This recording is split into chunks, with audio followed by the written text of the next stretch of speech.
Baik sahabat-sahabat sekalian, kita akan mulai diskusinya. Kita bahas hari ini tentang ragam reaksi umat Islam terhadap masuknya filsafat. Monggo, silakan dimulai. Assalamualaikum warahmatullahi wabarakatuh.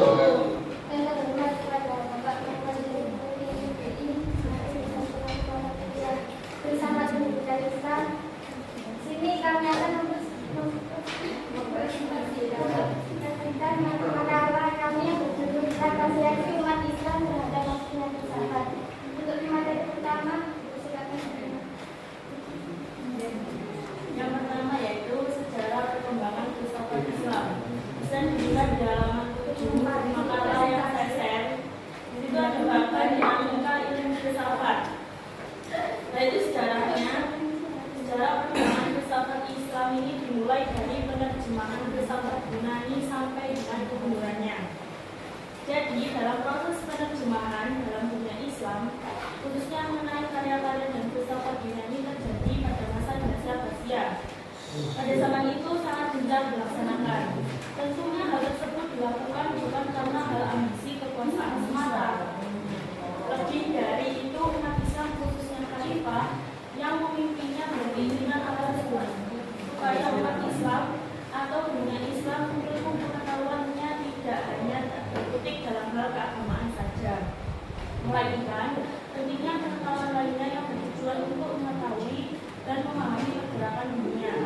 Di samping itulah yang digunakan sebagai fondasi ataupun statement bahwa untuk menguasai dunia dan memiliki kekuasaan yang utuh dan kokoh, perlunya mempelajari hal baru yang belum diketahui, khususnya keilmuan di luar Islam.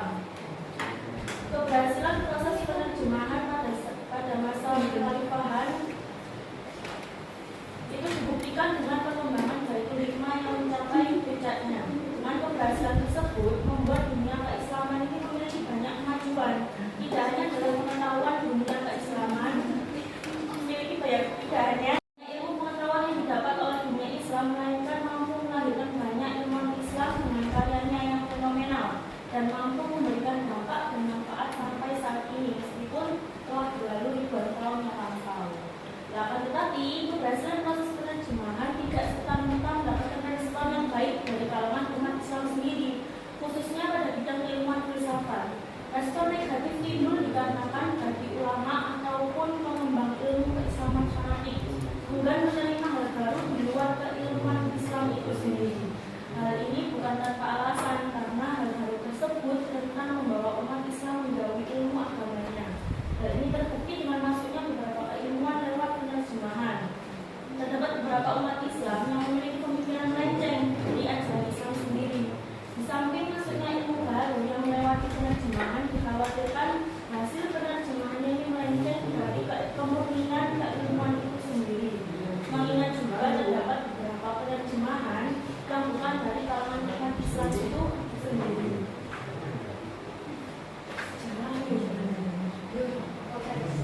Ini penjelasannya agak panjang karena sejarahnya. Terus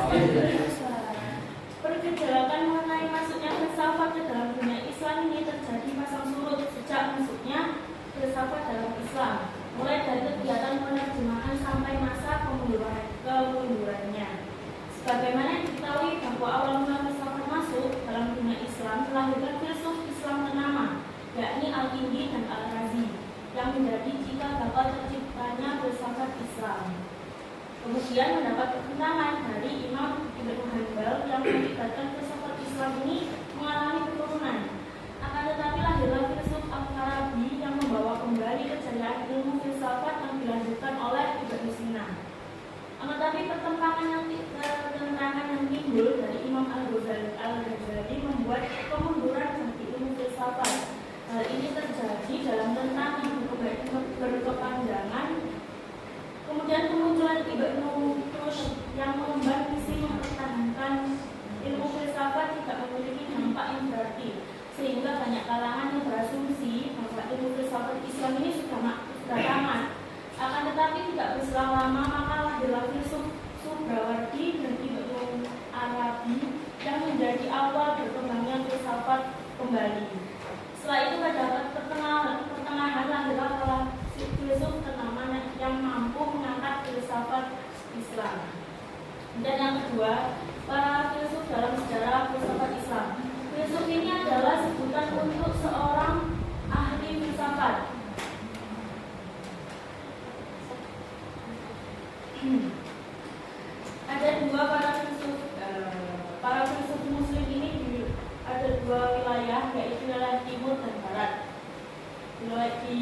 Indonesia Timur ada yang pertama Al-Kindi. Ini merupakan filosofi Islam paling awal.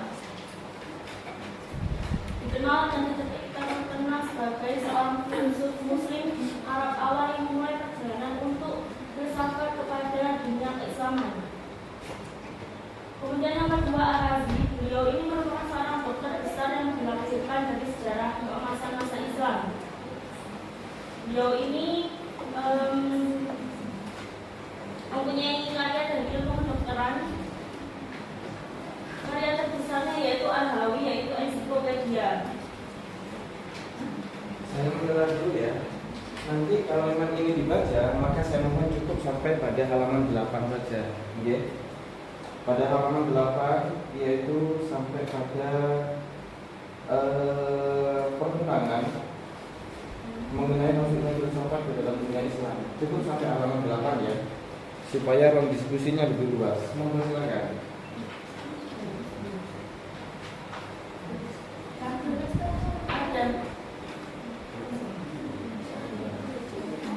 Selanjutnya materi selanjutnya.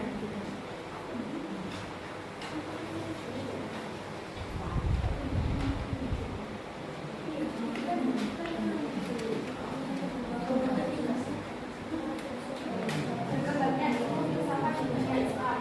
Transformasi filsafat Yunani ke filsafat Islam. Filsafat memiliki beberapa istilah yang dikenal dalam Islam.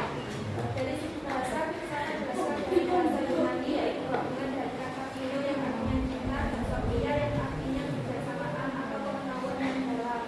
Jadi dilihat dari akar katanya, filsafat berarti ingin tahu secara mendalam atau cinta terhadap kebersamaan. Dalam tradisi internasional Islam terdapat istilah yang umum untuk filsafat, yaitu satu istilah agama. Filsafat bukan bahasa asing, akan tetapi berasal dari dan bermuara pada Al-Quran. Yang kedua, istilah falsafah yang diserap ke dalam kosakata Arab melalui terjemahan karya-karya Yunani kuno. Yang ketiga, istilah yang digunakan adalah ulum al-awail, yang artinya ilmu-ilmu orang zaman dahulu. Filsafat masuk ke dalam Islam melalui filsafat Yunani yang dijumpai kaum muslimin pada abad ke-8 Masehi atau abad ke-2 Hijriah di Suriah, Mesopotamia, Persia, dan Mesir. Mulanya filsuf-filsuf Muslim klasik menggali karya filsafat Yunani seperti Plato, Aristoteles, Pythagoras, Demokritos, dan Plotinus yang kemudian disesuaikan dengan ajaran akal syariat Islam. Filsafat Islam merupakan filsafat yang seluruh cendekiaannya adalah Muslim.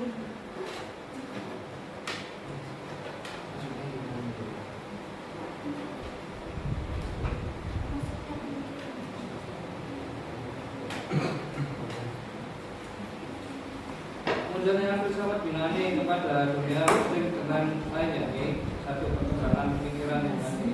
Ketika sekitar abad 6 Masehi di Yunani kuno terlahir seorang dikenal Thales 640 Masehi dan Anaximander hidup tahun 500 Masehi. Perkembangannya pikiran Yunani saat tahun 500 sampai 300 Masehi sudah sampai kepada masa puncak dimulai dari lahirnya Sokrates ketika tahun 470 sebelum Masehi, kemudian wafat tahun 399. Ketika akhir hidupnya Alexander mengalahkan Darius 300 ke 100 sebelum Masehi, maka tetapi tidak dihancurkan budaya Persia, akan tetapi disatukan budaya Yunani dan Persia. Seusai peninggalannya Alexander dibagi kepada riwayat ini Makedonia Eropa, kerajaan Ptolemus di Mesir. Dari tiga kerajaan akan jadi jembatannya yang dewaskan pemikirannya Yunani kepada dunia Muslim. Akan tetapi Makedonia tidak seperti jembatan langsung, tetapi terdapat suatu kota berdekatan dengan Baghdad di Yundisapur.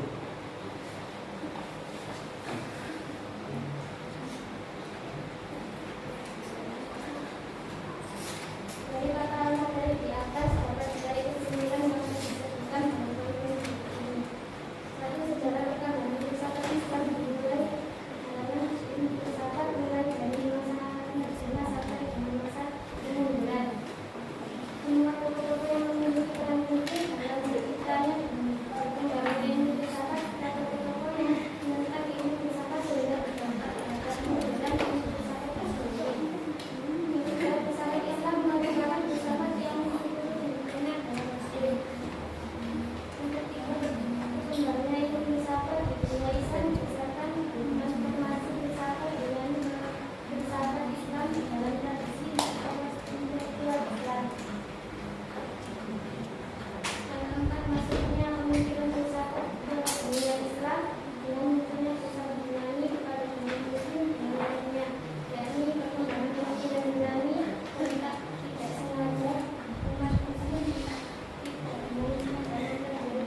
lebih hangat di sini, saya minta 10 komentator utama nantinya setiap diskusi kita.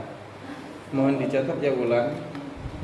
10 komentator utama ini bertugas baik memberikan pertanyaan, ulasan atau bahkan kritik dalam setiap diskusi di perkuliahan saya. Sifatnya wajib. Pada karena apa? Karena saya menyaksikan acap kali ketika diskusi dilangsungkan tidak ada pertanyaan satupun yang dikemukakan kepada presentator, dan itu menunjukkan sesungguhnya tidak ada perhatian sama sekali terhadap materi yang telah diberikan atau materi yang dipaparkan. Ini 10 komentator utama yang setiap diskusi ia wajib untuk menyampaikan komentar, kritik atau ulasan. Dan saya sangat yakin manfaatnya kembali kepada diri mereka sendiri. Ketika dipaksa untuk berikan komentar, berarti mereka harus membaca. Ketika mereka diwajibkan membaca, berarti mereka akan berpikir, melatih pikiran sekaligus mendapatkan materinya. Satu Rafiq, setiap diskusi, siapapun yang tampil ke depan, Rafiq wajib untuk memberikan komentar, kritik, ulasan, atau pertanyaan. 2 Wulan, jadi berpikir untuk memberikan pertanyaan terhadap materi yang telah disampaikan presentator. 3 Sahlan, buat pertanyaan agar engkau berpikir terhadap materi perkuliahan ini. Yang keempat Amir. Amin. Amin. Amin. Oh ya betul, Amin. Amin ini selain apa itu komentator, Amin juga adalah ini presentator utama, sebagaimana Hasan dan Rahmat. Yang kelima Hasan, selain sebagai presentator pada setiap diskusi, Hasan juga diwajibkan untuk memberikan komentar, ulasan, pertanyaan. Yang keenam Rahmat. Yang ketujuh Miul.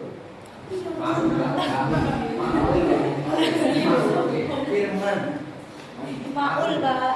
Ini Maul. Ya. Ya tuh. Miul. Maul. Di dalam Al-Quran juga ada kan surat Al-Maul.